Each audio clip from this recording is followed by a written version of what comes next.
Alright folks, welcome to a new type of video with your hosts V and Burton from Geeks on the Side and Jeebus, and we will be doing Tokusatsu discussion after watching Shin Ultraman. Yeah. Indeed. Oh, you got the wiki up on your side too. I do. He does. I do have the wiki up. Yeah. So we all just came back from separate viewings, but It's only like what? 5 2 minutes hours. apart. Yeah. It was a 2-hour movie, Well, yes. Yeah. yeah. But yeah, your showing started a little bit later than mine. Yeah, it's like 5 minutes. You started at 7 hours, so 15 minutes. My bad. 15 minutes Yeah. difference. Oh, yeah, it's 15 minutes. Because ours was 7:15. Did you get the interviews at the beginning of yours? Yeah, we did get the interview.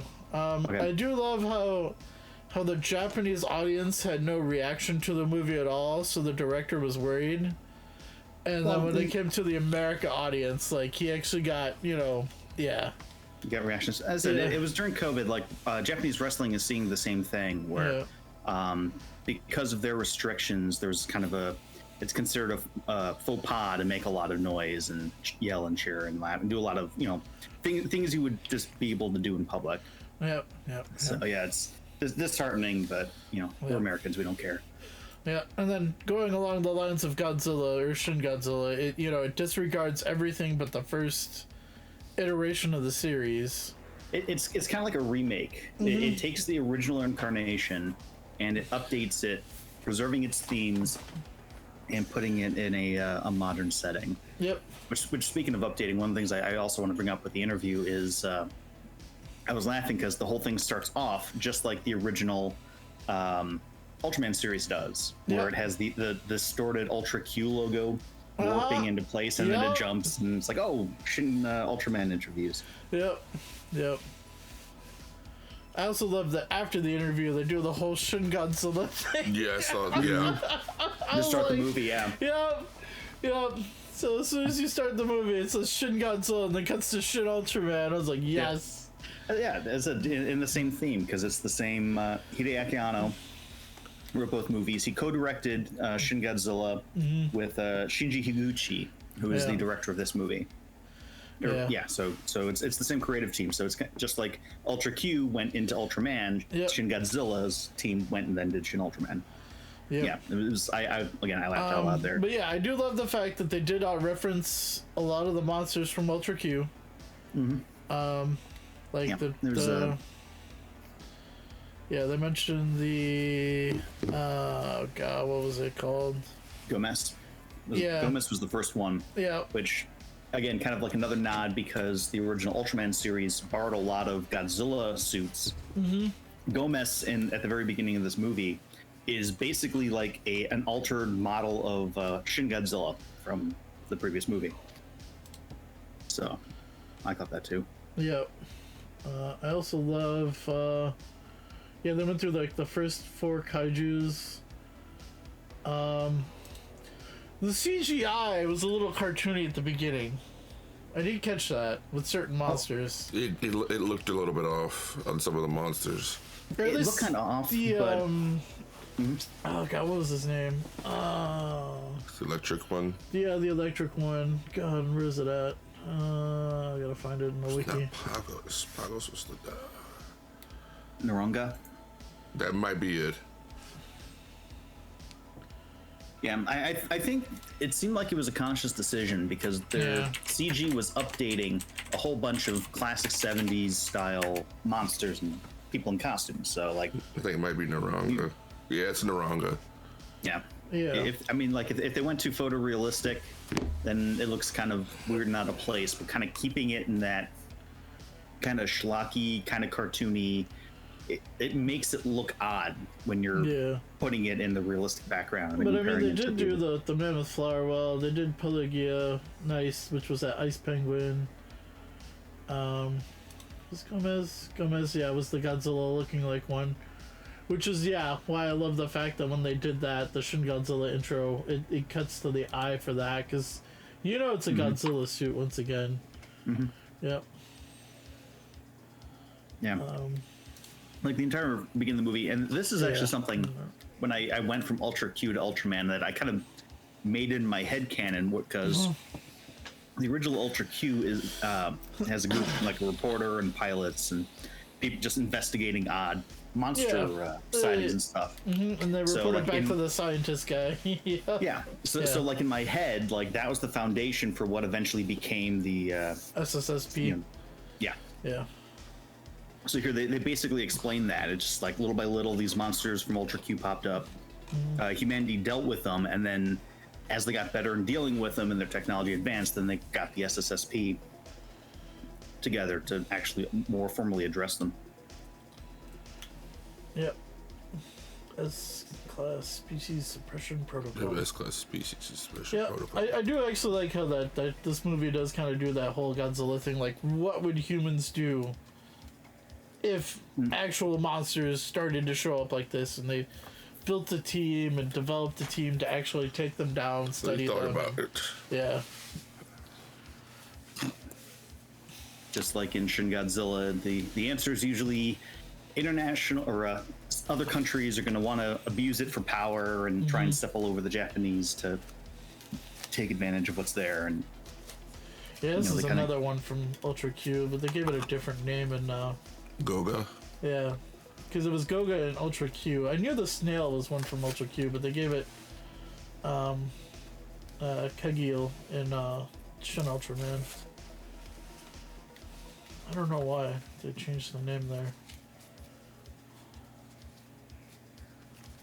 Maybe it got renamed when it was in. No, it's only been in Ultra Q. Yeah, don't know. Yeah, it hasn't popped back up since 50 years ago. I'm wondering if the name's copyrighted. They probably they probably had to change it. Oh, it actually just okay. It's interesting. Yeah, why did they have to change that name? It doesn't list it.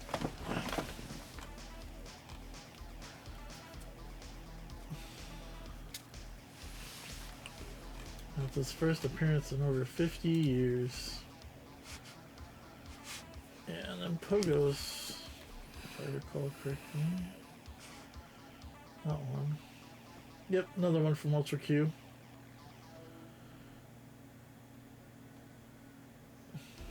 Episode 18. And then they showed up again in Ultraman Tiga. Yep. And Ultraman. Like it even feels like this segment was also kind of inspired by the Monsterverse, like the ending to was it King of the Monsters, where they kind of just flash forward and show the effects of the Titans on the Earth after Godzilla comes up top. So yeah, they just kind of fly through. It was actually incredibly quickly, and watching its subtitles, it was I couldn't keep up with everything, so it was just like I'll look up and see what these monsters are when I get back. But I did recognize them from my watch through of Ultra Q. Yeah, no, this one was most definitely the first one that Ultraman did fight Gaburo. Didn't have the drills on the back. Gaburo. Yeah. I loved that extra design. Like yeah, the new design was most definitely. So it was extra. Yeah. Yeah, so like it's got like twin drills on the back, but like when you think about it, like that helps bore through the earth when you've got something on the front and then something around it to push it through. And the powered version looked like that from the Ultimate Ultraman. Okay. Or the Ultraman Ultimate Hero, which I think was one of the movies that I don't think we got. I don't think. Yeah. I think it's one of those Showa Heisei movies we haven't gotten yet. Yeah, but so after the monologue, they kind of start introducing everyone. Yeah. Yeah, it is a fast-paced movie, that's for sure. Like how everything progresses, most definitely. Like the entire movie feels like it's 4 episodes of the show, where you've got kind of like the one to introduce you and introduce a couple of monsters, then you've got one focus on one alien, one focus on the second alien, and then the final episode, which takes a lot from it changes a lot from the last episode of Ultraman, but it still has the references in it too. Yep. Yeah, I actually love that they put a couple of the other aliens in there, because I know those other aliens have actually technically killed other Ultraman in other series as well.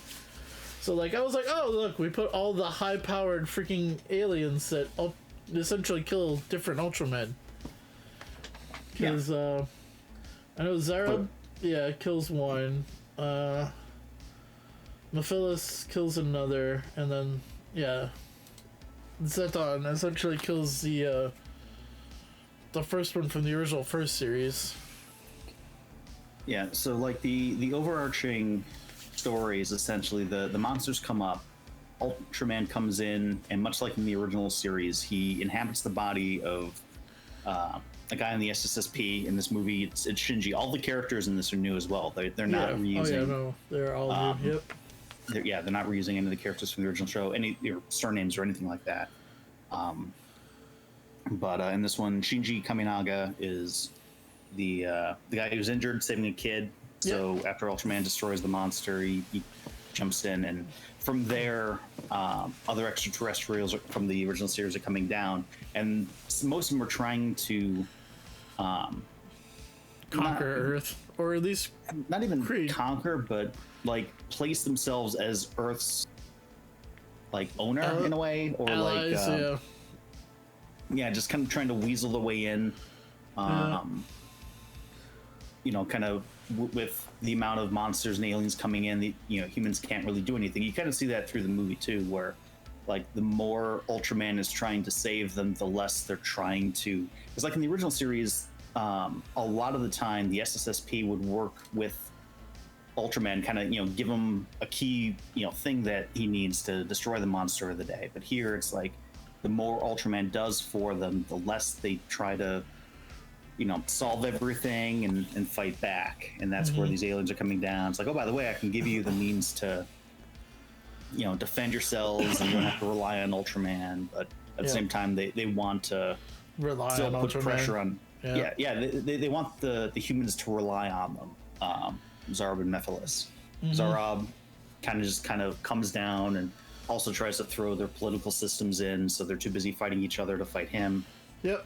He does the thing in the show. Humans to actually fight each other versus, fighting him, or having him get his hands dirty, essentially. Yeah. Whereas Mephiles wanted to make deals and bestow weapons, but at the same time, like, he wasn't willing to use force to kind of get the humans on their side. He was just demonstrating like the massive technology that he could just give them. And then again at the very end, we can talk about the other stuff first, and then we'll get to the end. Yeah. I don't know. So what did you want to explain? Oh, so the other change too I noticed with this too is that the suit doesn't have the flashing light indicating the time limit. Yeah. That was the first thing I noticed. I was like, okay. Isn't it like up here somewhere? Yeah, it's usually on the chest. There's a blinking light that'll go doo-doo. And I can see why they didn't do that, because, I mean, in a theater setting, too, that would be annoying as hell to hear that constantly. Yeah. So instead, they opted to do color change on the suit. Which is a nice change. Yeah. I also think I had to do something with the CG, because, they didn't quite give him that much movement when he was flying, which I cracked up about as well. Oh yeah, because it literally looks like a toy figure. He was stiff. Yeah, it was very stiff. It was very stiff. Yeah. Well, I mean, that's how it was back in the show. Like, it was. Until later iterations, but yeah. Yeah. For the original, it was funny. Because it's kind of like what I mentioned before, where it's like the CG and the animation design wanted to kind of preserve the aesthetics of the original 70s series. Yep. Yeah, so it's like he doesn't fly, but like, they explain that he can just manipulate the gravity around him. So it's like, oh, okay, so momentum doesn't matter. He just kind of flips around in a flying pose. As he's fighting and. Well, you actually see that with the fight against the Gebra, where he actually comes flying down upside down, and then just flips himself, and then does the kick with the flip, and then gets right side up. Yep. Which I thought was fantastic. I was like, yes. Yeah, they kept a lot of his maneuvers as well. He's got the Spacian beam. He's got the cutter, Yep. which he does some cool stuff with that later on.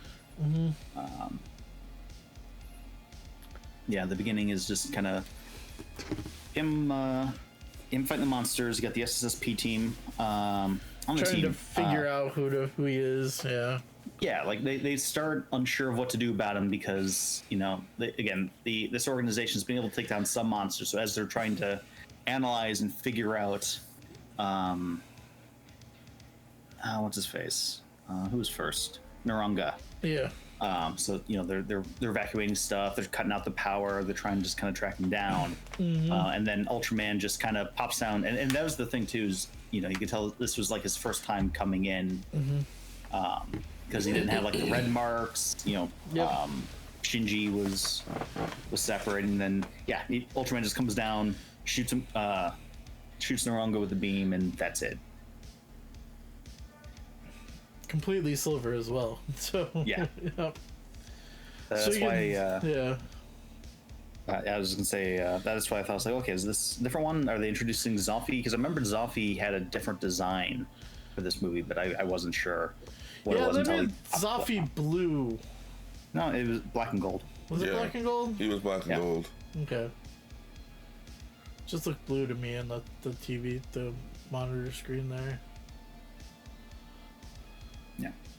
But yeah, he comes down, bless Naranga. And then we're also introduced to Asami shortly after, and she's coming in on the team as Shinji's partner. I love the view from Asami too when she starts walking in. It's all from the back and then from the ass. I'm like, really? The back and the ass, huh? Yeah, You can tell the cameraman had priorities there. She has a quirk where to psych herself up, she pats she herself pats on herself on the butt. So like that's, you know, or she'll pat other people on the butt. Yep. So I was like, okay, that's a quirk. And she has a buddy thing too. Yep. Yep. I like her. Yeah, like she is a fun character. She kind of comes in from a different department. You know, she uses multiple languages throughout the film, and she's got a lot of connections with security. So, you know, she's good at trying to track things down and figure things out. But she's got kind of a very outgoing and positive attitude without it being overly bubbly and annoying.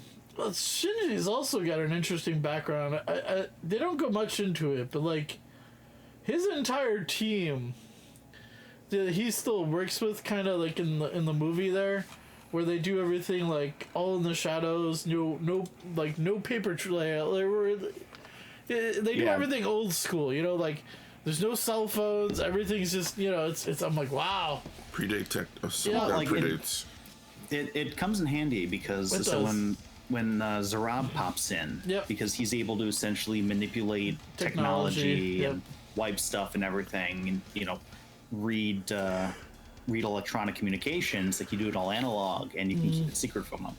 And that's that's kind of the that's kind of like the second what you could call the 4 episodes that make up this movie. Like there aren't any breaks or anything. It flows. It flows pretty well between like the first part, which is the Naranga and the Gabora fights, and then you got the Zarab and then the Mephiles, and then finally the stuff for Zoffy. They most definitely use the second generation because first generation Zarab looks like that.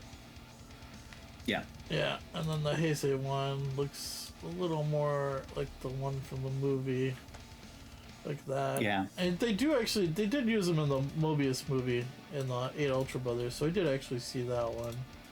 What was cool too is he almost, like they also made him like kind of a flat and curved, like metallic. He was kind of hollow, yeah. He was just a suit that could overlay something, you know. Yeah, so like it made for an interesting design. Yep. Yeah. So when we finally get into that part, and said he's able to read, you know, communications. He set off an EMP when he came in. Initially, fried everything and then fixed everything to try and gain their trust. Yeah. Yeah. And you know, also trying to sow seeds of doubt in Ultraman because you know at this point they don't know they figured they can trust him because of what he's done, but at the same time they don't know who he is, and Shinji disappears. Yeah, I love the director that they talked to. It was like, I can trust my gut. Ultraman's a good guy, and then, when the Zarab clone goes in, I can't trust my gut at all, can I? Yeah. Yeah. Yeah, because that becomes part of the and again, as a callback to the episode with Zarab, to kind of sow more seeds of doubt. They set up the fake Ultraman, whereas behind the scenes he's actually kidnapped Shinji, but Shinji saw it coming and had like this big elaborate thing to help him get free and get the beta device back. Yeah. So that he can fight back eventually. Indeed.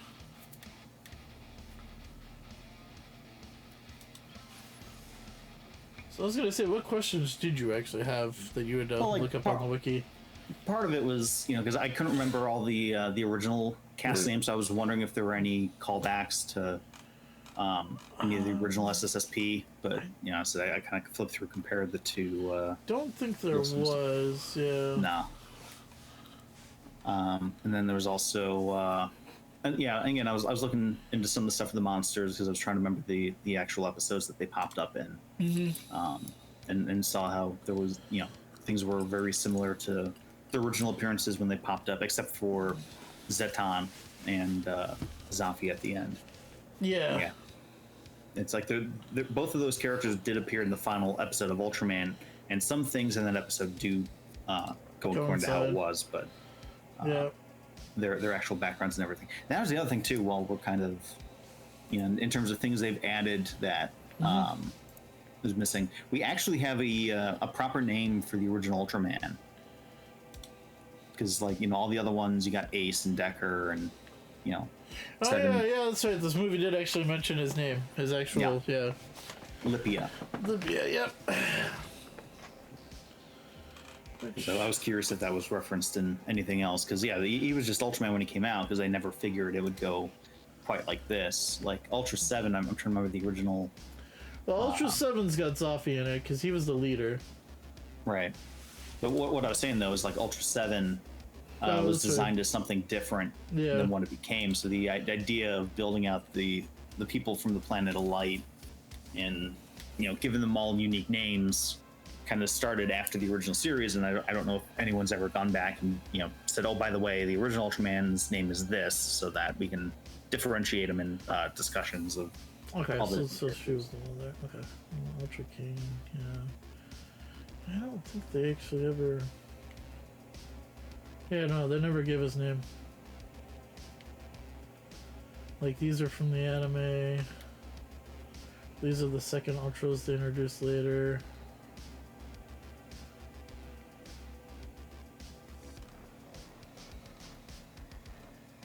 This is the other ones from the other anime, from the 80s anime.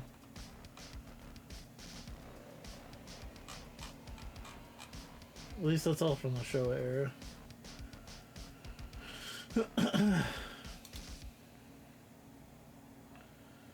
So, with the Zarab, through the Zarab storyline, as I said, he gets out. Asami's the one that brings him the beta device. And their back and forth has always been like, because initially she's pissed off at him because by this point, Zarab has announced that has shown footage of Shinji transforming into Ultraman. Yep. So everyone knows who he is, but again, now, because they used a fake Ultraman like in the original Zarab episode to destroy some stuff, now they don't want to trust him, but this is Asami is approached by one of Shinji's old co-workers and who drops off all the information to kind of allow her to go to him and bring him the device, but also kind of get clarification for his mission. And like the other thing too, and this is something kind of going back to the original one, the nature of, was it Hayato? Was the original guy? Yeah. Let's see here. Hayato, yeah. Shin Hayato. My bad. Shin It's Hayato. Hayato. That's what it's Hayato. Yep. Yeah, so it's like his relationship with Shin like you could tell like both of them were working together throughout the series. Whereas here it feels like Ultraman is the one kind of in control, because just like the other, as I mentioned, like Shinji's body is basically dead, and he's trying to keep him alive while trying to understand humanity. But like a lot of his mannerisms and like the way he goes is very robotic. Like he's very curious about things, but he doesn't show like a lot of outward emotion. So it feels more like I because we haven't seen a lot of Shinji before. The incident where he nearly dies, like it was kind of hard to determine whether that was, as I said, if Ultraman was fully in control. He had a lot more emotion there, because like even when he went to go save the kid, he showed more. Yeah, but like, at that point, that was definitively Shinji. Yeah. So before Ultraman took over, so it's like after that, it feels like Shinji maybe takes a back seat. Like it maybe Well, I don't know if that's the thing. So like throughout the movie, like after he gets outed by Zeb, and then the government's after him, you see him go back to the forests. There's Shinji's body. It's still there.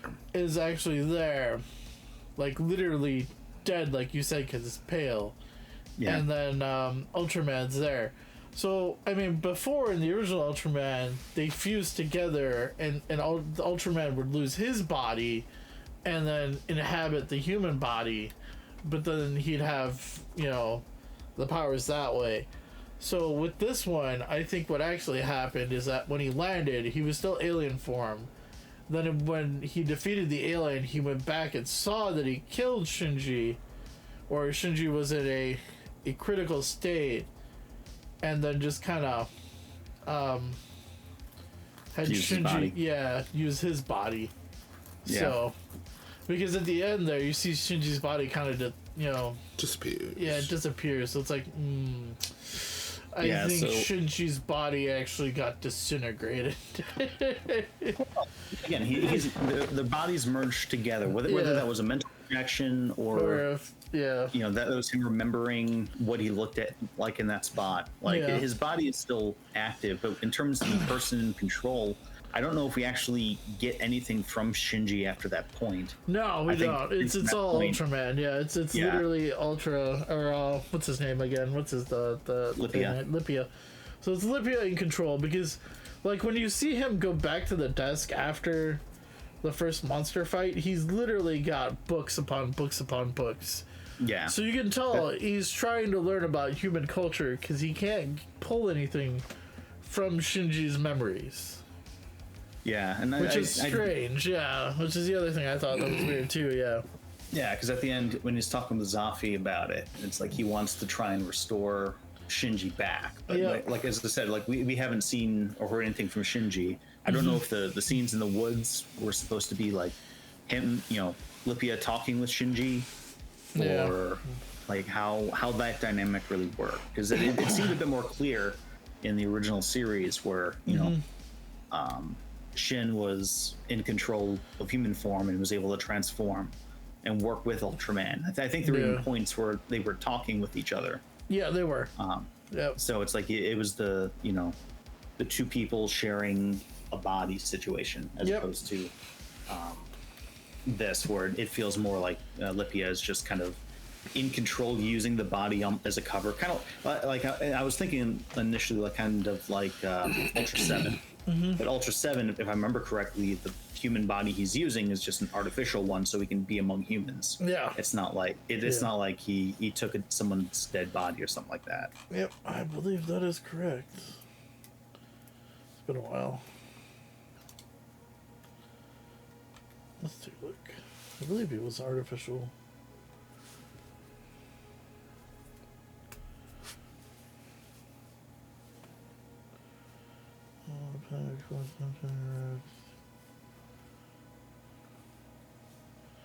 Oh, so he copied somebody that was already originally alive. Okay. So he saw someone that was brave and just stole his appearance and renamed himself an Ultra 7. Okay. So yeah. So yeah, but Yep. So by the end of the Zarab part, the Japanese government is going after Shinji / Lithia / Ultraman. Yep. He's not, he hadn't been showing up because he was kidnapped, and now he's just purposely not showing up at the SSSP. And they still kind of want to work with him, but they don't know how to really get in contact with him. And that's when Asami disappears for a couple days. When she comes back, she's a giant. Yep. Borrowing another plot line from the episode with Mephilius Yep. in the original series with the one girl on the SSSP. I can't remember her name offhand. That's actually how it's supposed to be. No, okay, so To prevent her from the sliding. Yep. But yeah, I love how Asami gets upset after Mephilus. Well, actually, so I guess she gets hypnotized by him. They do the whole thing. He introduces himself. Says, "Hey, I can make any human large." And then, the SSSP start researching into everything. He reveals himself. And then shrinks her back. And then I love her line. She's like, "I'm not even drunk and I'm in blue plastic." I'm like, dude, Lord, this has happened to you before. This has happened to you before, Asami. What does this mean? It's happened before. Yeah. But I also love the fact that she gets upset that she got probed because they were trying to find all the... Yeah. They spent an entire day trying to figure out what happened to her. She's just like, the indignities I've suffered. Yep. And then she goes online and social media is just blowing up, and I'm like, yep, I'm pretty sure there's somebody in there that got a panty shot, because a whole bunch of unflattering shots. Like they had the full gathering when she's searching herself, and there's some from various angles, and then there are the ones that have the age restriction blur over them. Yeah. It's so she's getting more furious there, but then Mephilius just kind of wipes all that stuff off the internet and apologizes to her telepathically. I love how quickly she was to turn against him to thank you for deleting me off the internet, Well, it was a case where, she was used without consent, so she's frustrated at everything that happened that she had no control over, and then he tried to, make amends as a show of good faith. Yep. I do like the redesign of the fellas in this one, too.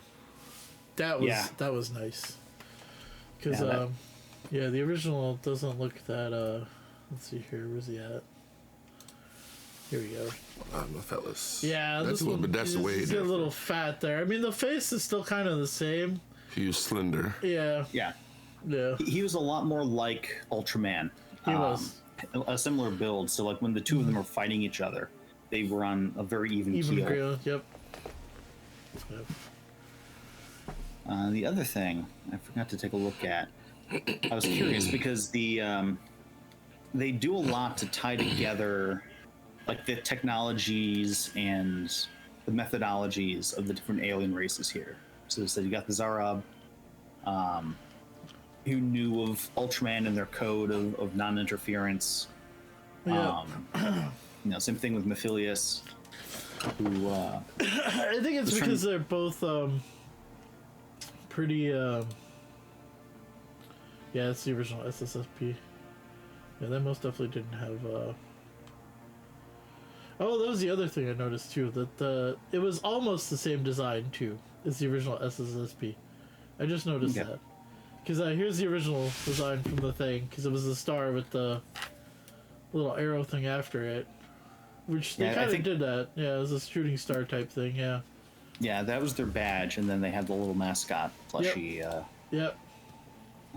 What I was saying is they're trying. Another way they're tying things together is that I don't remember if they had a very specific explanation in the original show for why Fuji, I think is her name, grew to giant size. But in this show, or not the show, in the movie, they explained that basically Mephilius has the same type of technology that the people from the Planet of Light have, that they use the beta device to transform and grow. Now they've got a very different version of it that can make people giant, and now the idea was to again get influence over the Earth as they are developing planet, but also prompt them into an arms race, basically a technological arms race. You kind of go from country to country, essentially selling the technology for power and influence, because at this point they're afraid of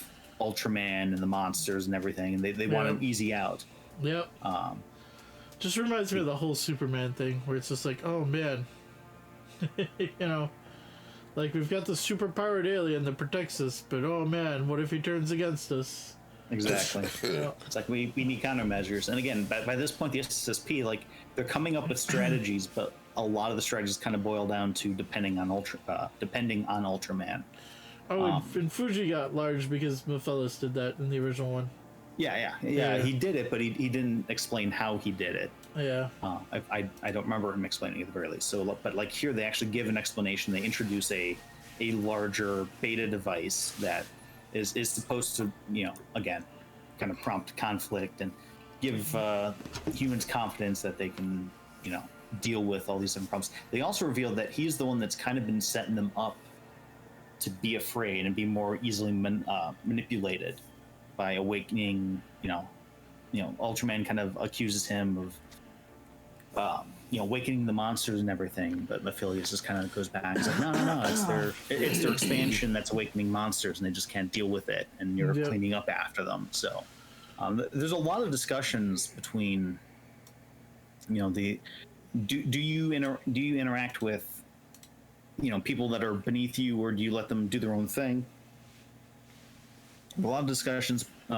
This movie's got a lot of exposition, just kind of. Oh yeah. One thing that might not be up everyone's taste. I thought it was okay, but there are times where, like, because as I said, they're essentially doing all this big super science stuff. The whole thing's broken down to 4 different plots that flow together. Like 90 to 95% of the dialogue in this is exposition. People explaining what's going on. People explaining technologies. You get quirky dialogue here and there, some character development. Yeah. So but a actually, lot of it is. I guess in the original series, when Mephiles makes Fuji large, it was because he wanted Satoru, which is Fuji's younger brother, to give him the Earth. Yeah. So it's like, okay. Yeah. So it's like, what is a child gonna do? Like, say, yeah, you can have the Earth, gonna have to, like, he has no power over that, Yep. But yeah, this is the 70s. Yep. And so they update that a bit here. Yeah. So that there's actually a big public signing where Japan agrees to work with Mephiles in exchange for these giant beta devices. Yeah. Which Ultraman, he is unable to directly force his will on the people. So it's one thing to kind of protect them, but it's another to kind of be like, no, this is a bad deal. I mean, his name is almost Mephistopheles. I mean, come on, people. Yep. This is not a guy you want to make a friggin' deal with. But what he does do is, on behalf of the SSSP, because at this point, they don't trust Mephiles, even that, because of all the stuff, where he weaseled his way into. Yeah. So they're the ones that, they get Ultraman's help in jumping, and they mention, like, this alternate dimension, the Planac something. Oh, the plane, blank, or... I think it was called Planac. Was it Planac? I can't remember. It's like an alternate dimension that they've referenced a couple times. Like, a lot of people can move through it, store stuff in there. I think that's how, like, Ultraman, where Ultraman's body is before he's called back out. But he's able to go in there and find where they're storing these devices and pass it off the SSSP while the signature's going on. And as much as he was trying to avoid conflict with Mephiles, they start to fight. And I think that's probably my favorite fight in the movie. It is. It's a good fight. Even though it's short, I kind of mentioned before that Mephiles and Ultraman have got similar builds, they've got similar abilities, and it just kind of, it ends at a bit of a stalemate, where, Ultraman's running out of power, but then Mephilius also sees Zafi behind Ultraman, to so you spell just it. kind of realize. What's up? Planck.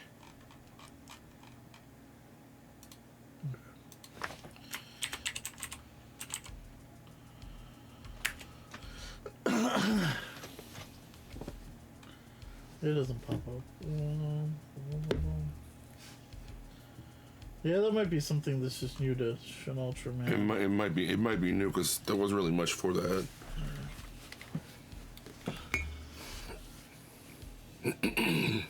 But yeah, the Zafi fight was good because it shows him using the blades and blades having no effect. Cause he's just, Yep. Yep.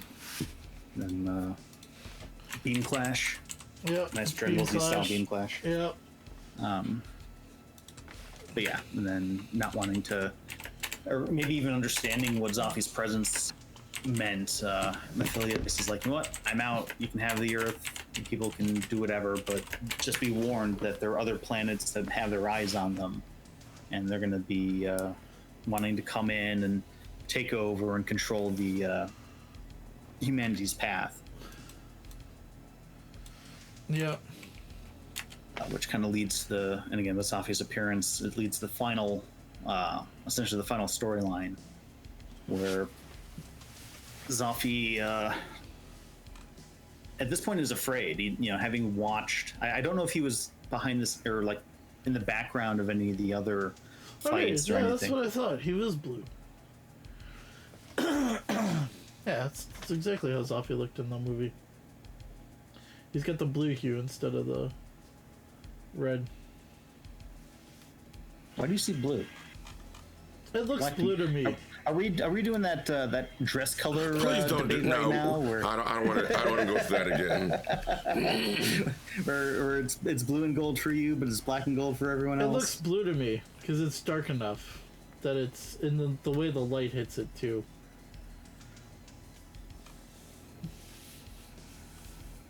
Because he just looks silver to me with the way that they did the thing. But yeah, no, in this image he's actually black and gold. Okay. But yeah, in the movie though, the way that they lit him, he was silver and blue. It looked like to me. But yeah. So at this point, Zafi just wants to be done with humanity. He says humanity is just too much like them. They're like the Ultra Planet. Yeah. So rather than let them grow, yep. They have too much potential for destruction, so he ends up creating Zeton. Releasing Zeton, yeah. Releasing Zeton, yeah. It was a weapon in this movie, whereas it was just a monster, like one of the strongest monsters in the original series. Yep. And then again, at this point, everyone's just putting their faith in Ultraman, who gets his ass kicked. Because this thing's powerful enough to wipe out the entire solar system and the surrounding, like, multi-light year radius. Okay, I see what they did. They did a combination of the suits. Oh, for Zeton. Mm-hmm. Because, like, when he starts building out, he kind of looks like the Heisei one. And then when he finally gets to the original form, he looks like the Hyper one, kind of. A bit, yeah. Yeah. I mean, it's got the same kind of design, but it's not really designed to be humanoid. No, like, it isn't. The entire thing is basically a cannon. All the points on it just kind of close together when it gets ready to fire the giant friggin' plasma ball. But at this point, in the movie, you got like, as I said, everyone's just kind of giving up after Ultraman gets his ass kicked. Yep. One of the guys, the brainy one of the SSSP, let me pull my cast list again. Akihisa Taki. He's kind of, he's the geeky one. He's got a whole bunch of like spaceships and such by his desk, and he's mostly been on the computer. He's mostly been the one that's helped analyze and come up with plans for some of the early stuff. Again, by near the end, like he would kind of figure things out when Yep. like how to get the new beta device from Mephilius. and kind of figuring out how he was able to use the or create the fake Ultraman with Zara. But like by the end, it was just kind of like once Ultraman couldn't do it, he just flat out gave up. Yeah. Yeah, I actually didn't notice that. Like, there was a lot on his desk. There's a lot of throwback to the 70s. Yeah, there's like an Enterprise. There were Thunderbirds. Yeah, there was a lot. Yeah. It flashed really quickly. I couldn't. Oh, I nice. was like looking to see if I could find the Gotengo. They made an SH Monster Arts figure. Yeah, of course they did. Why not? Yeah. Yeah. Oh yeah, he's got his hand was really cool too with Mephilius. Where it's like it was a double hand. Yeah.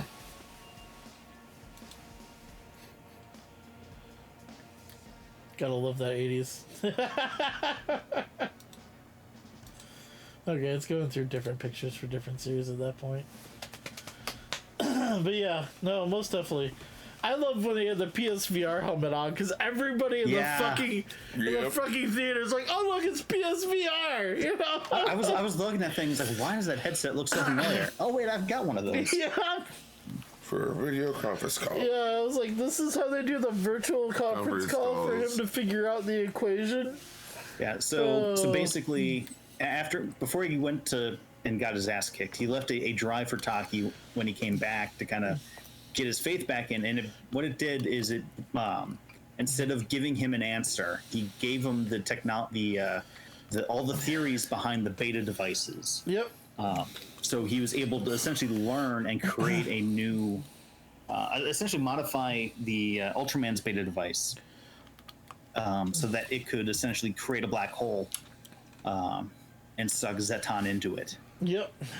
But then Ultraman, so it's like they still need Ultraman's help, but this was the part where like they went back to the classic style of the SSSP figured out how to do it, and they're assisting Ultraman in doing it rather than either leaving it up to him or having to do it on their own. Yep. So the entire thing rests on him. He fights to get out, but gets sucked into the plank. I forget what they call it. The other dimension. The same one that was used with the Mephilius storyline. Yeah. And that's kind of where he and Zafi have their discussion. Where, Zafi is adhering to the Code of Light, angry that Ultraman has interfered. But then at the same time, like Ultraman is trying to save Shinji. He doesn't want to. He wants to save him even at the cost of his own life. That if possible, he wants to stay on Earth and help protect and guide them. Because they, again, like Zafi had mentioned, they've got the same kind of potential as the people on the Planet of Light. So, like the entire premise, like where Shin Godzilla was taking the same type of fear and horror of the original film and just updating it with modern sensibilities and modern real life illusions rather than the nuclear. Rather than Hiroshima, it was focused more on the Tohoku earthquake and the government's response to that.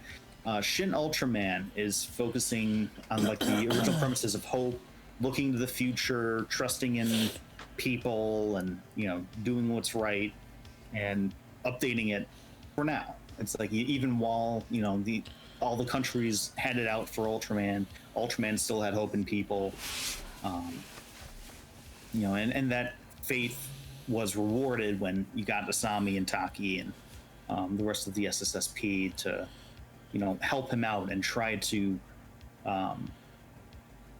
go forward and solve their problems and make humanity better and save people and everything. Indeed. Yep. And then the Zafi finally agrees with them, and then we don't know exactly what state, but Shinji does come back. But whether it's like the original series where, now he's alive again, but he doesn't remember anything that Ultraman did in his body, whether this is Ultraman living in Shinji's body but unable to transform, whether they're both back and then they can do the body swap still. It's left ambiguous. You know, because it's just Yeah, he it's wakes just up. literally he wakes up, they welcome him back, and then it cuts to credits. Yep. You know? And she's tearing up saying, welcome. Yep. Yep. Because at this point, you know, he just got sucked into a black hole. But yeah, so you know, they can, just like in Shin Godzilla, if they want to do a direct sequel, they can. They can. They've got a lot of different directions. They've got a lot of different options. Yeah, that's kind of the movie. As I said, it's broken up into the 4 parts, and each part is kind of like, with the exception of the very beginning, where they kind of splice together a bunch of stuff from Ultra Q and a couple of the monsters of the day from Ultraman. The other 3 are kind of based on updates of specific storylines in the original Ultraman series. Yeah, the other thing too is that I forgot to mention too, they used the movie from the music from the movie does the same thing like they did with the Godzilla, Shin Godzilla. It's just the essentially same composers that they used for the Evangelion like 1.0 series and stuff like that. Okay. That's something somebody pointed out, like, because I'm looking at the R Ultraman Reddit, and somebody pointed that out, and I was like, oh, I didn't even notice that. The score. Yeah, the music score. Yeah, it's the same thing. That explains why it's kind of sounds somewhat familiar. Yeah. Yeah, and a lot of I did recognize a few of the compositions as updates of the original music, because you know, they'd done that in Shin Godzilla as well, where it's just, you know, they take the original music but then they update it much like they're updating everything else. Yeah, and I guess from when Phyllis did the beta capsule transformation, I guess somebody noticed it was the same light that's used when Ultraman Jack transforms. Like, people go into this like pretty deep. I was like, whoa. Yeah. Yeah, like it's the Hideaki Anno and who's the director? Shinji Higuchi. In both films, they've shown a lot of attention to detail in terms of trying to update stuff and call back to stuff.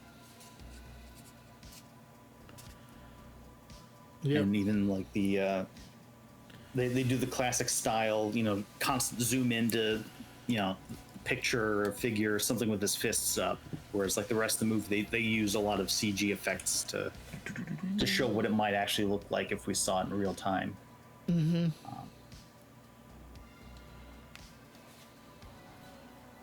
Yeah, overall, I really enjoyed it. I probably say I enjoyed Shin Godzilla more, but I'm also a bigger Godzilla fan.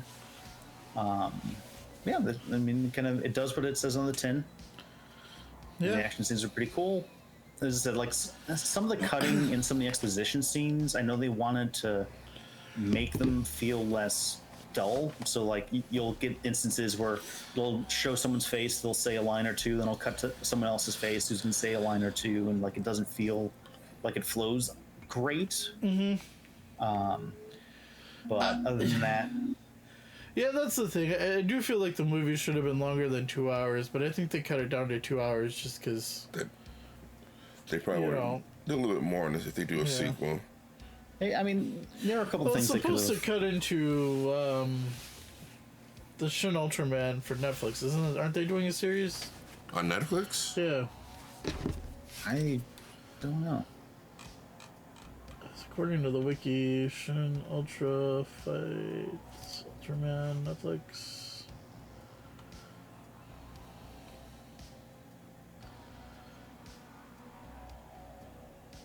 Or is this just a new? It's in the works.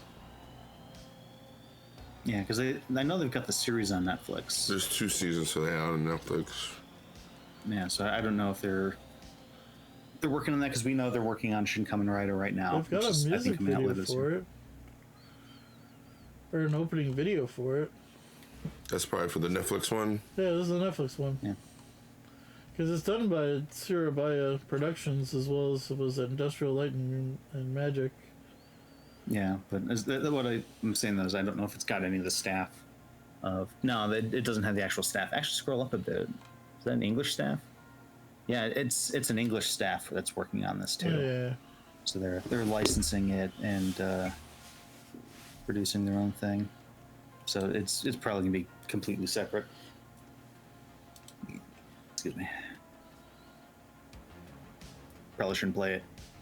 Probably shouldn't. Don't. Hi, I'm tuning in from Netflix Animation Studios. Oh, okay, it's just at the top. Oh, okay. Yeah.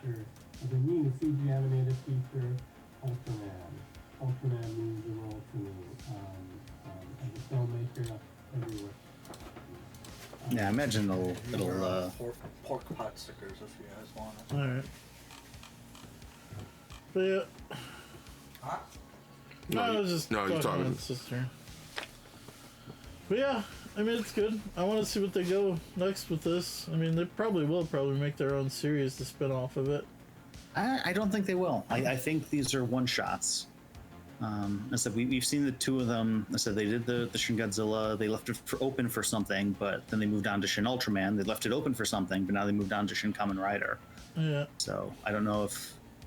I mean, they if they can get Toei, Tsuburaya, and Toho to play nice together, maybe we could see them all cross over with the Shin Godzilla coming back, and Ultraman. Okay, this was to commemorate the 55th anniversary.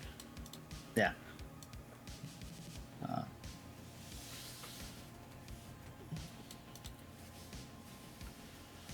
Shin Japan Heroes Universe. A collaborative project between Shin Godzilla and Shin. Did they actually do a Shin? I don't know. Click on it. I think there was actually. The 3.0. 3.0 was the Shin movie.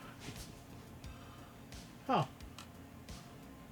Do I Um, think I have that? Now that I'm thinking about it. alongside 3.0. Okay. Yeah, I don't know. I need to actually watch them. I know the next one we're all looking forward to is Shin Kamen Rider. Yep. Release date for March that. 2023, maybe. Oh, okay, this year. That's in Japan, though. I'll find Yeah. it. So, well, whether we see it in theaters, that'll be up to Toei. Like, Yep. Toei really doesn't like. Wow. I'm frustrated. I'm frustrated because I really wish they would play nice with Western companies better than they do. I love the fact that Japan got it on the May 13th. Then Singapore, Thailand, and India Yes. got the movie back in September. Yep. Indonesia, Malaysia, and the Philippines got it in October, and we didn't get it until January. It's easier. It's easier with the Asian countries than it is to get out here. There was a U.S. premiere at a film festival. I forget exactly which one. But that's okay. what the one guy was referencing in the interviews. Yeah, in the interview. They went to see. So like at that point, they had to get a distributor, and so they went with Fathom, and Fathom plots its stuff out months in advance so that everything's spaced out and thematic. So that was probably just like the soonest that they had an opening for whenever they got approached for it. Yeah, but I'll most definitely get this movie. That was the other thing. Yeah, Shin Ultra Fight. That was the other. It's a mini series. Yep. I think that's on one of the discs that I have. Can't remember. I'll have to take a look at it again.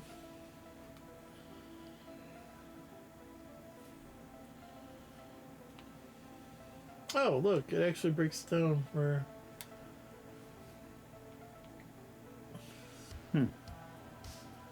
Yeah, footage from Ultraman versus Nagaran from Shin Ultraman. Let's be one. Alright, cool. Alright, well, yeah, other than that, yeah, most definitely gonna add that movie to my collection once it comes out. Imagine. Well, actually, it might not necessarily be Mill Creek, depending on. They've got the rights. Yeah. They've got exclusive contract with the Subaru. Yeah. Okay. Because if you go back to Mill Creek, is it in here? Somewhere in this wiki, it mentions that Mill Creek got the full rights for Ultraman. Yeah, full rights to distribute. Gosh, where is it at? Distribution license.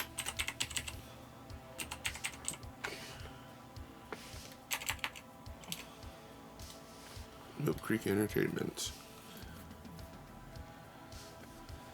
Yeah. So the company is officially licensed by Super to distribute and release Ultraman series media in the U.S. Okay. So they are officially licensed by Subaru to do this. Okay, makes sense. I'm thinking about it. Because I'm remembering back to Shin Godzilla, and I think they were done through Funimation, because Funimation handled the dub and I think the Blu-ray release. And why I think that's up in the air now, because Funimation's properties got brought into Crunchyroll, but I don't think Crunchyroll renewed everything. They've renewed quite a bit. No, because it's you're right, and I'm thinking about it because I think Shin Godzilla is on Crunchyroll's app. Yep. Yeah, which is interesting. Yeah. So, but again, and then Shin Kamen Rider, who the hell knows? Like, Toei doesn't even know how to properly market a lot of the stuff that it's bringing out. Nice. We're finally getting dark fantasy, which is the other part of Dark Ultra Q. Okay. Oh yeah, isn't that the movie that was released like in the 90s or something, early 2000s? No, this is the other. 2004. It was the other series in the 2000s, was it? 2004, I think it says right there. Yeah, 2004. So this is 26 episodes, but it was more. Yeah. Okay.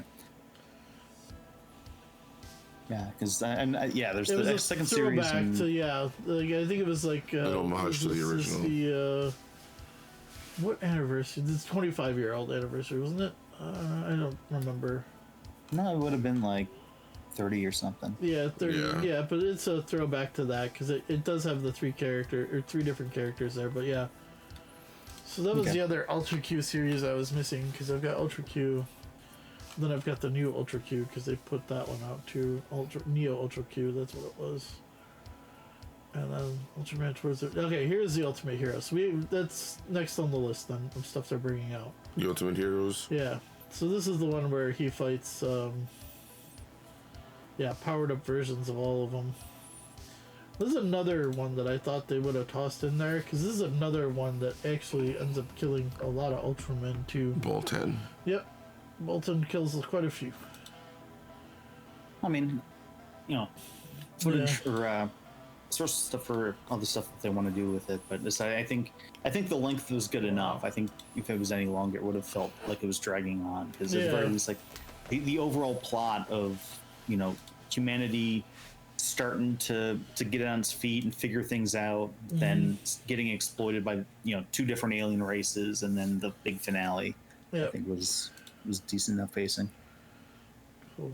And then as the adventure begins, the other cartoon one. Yes, it is. Nice. That's the other 80s cartoon. Okay, cool. We're gonna get both cartoon series. Oh, are we? Yep. Oh, that's good. Because I already got the 80s cartoon. And then the other one that's the late 80s cartoon is gonna be the Ultraman, The Adventure Begins. Okay, cool. So I have stuff to look forward to this year. I mean, this one's... Yeah. Towards the Future, is that the other animated one?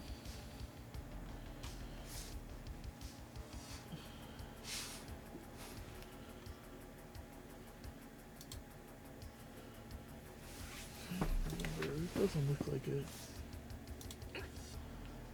Oh, that's right. Okay, this is where they... Is this the American one?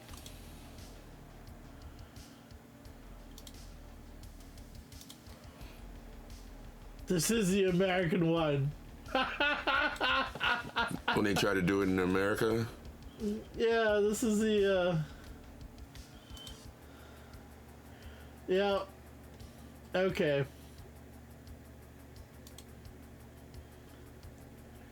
Yeah.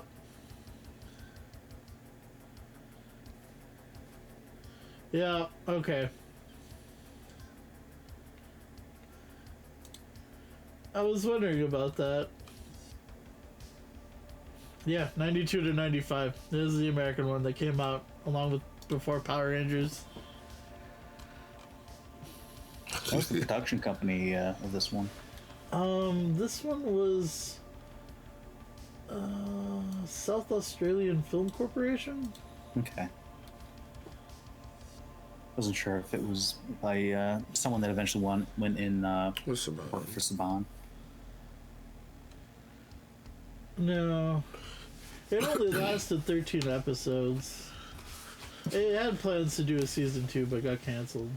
Then wasn't good enough. Yeah. Well, I think by that time, Power Rangers had taken over. Yeah. Big time. You know.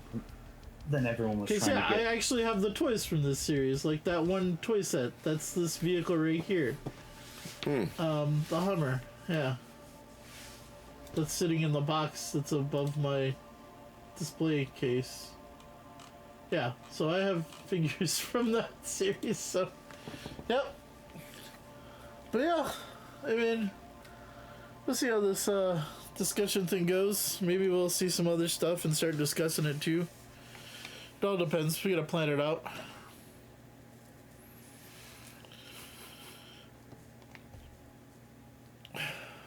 Probably need to get a new thanks page for this too. Get a new one. Thanks. Alright folks, well that's it for about us from the Ultraman Wiki. Well, hopefully we'll talk to you soon about more Tokusatsu stuff. I know we tried to do the original Shin Ultraman, but I think that's going to go up on YouTube once I get the video for that. Play around with the format. Yeah, play around with the format. It's going to be a new series.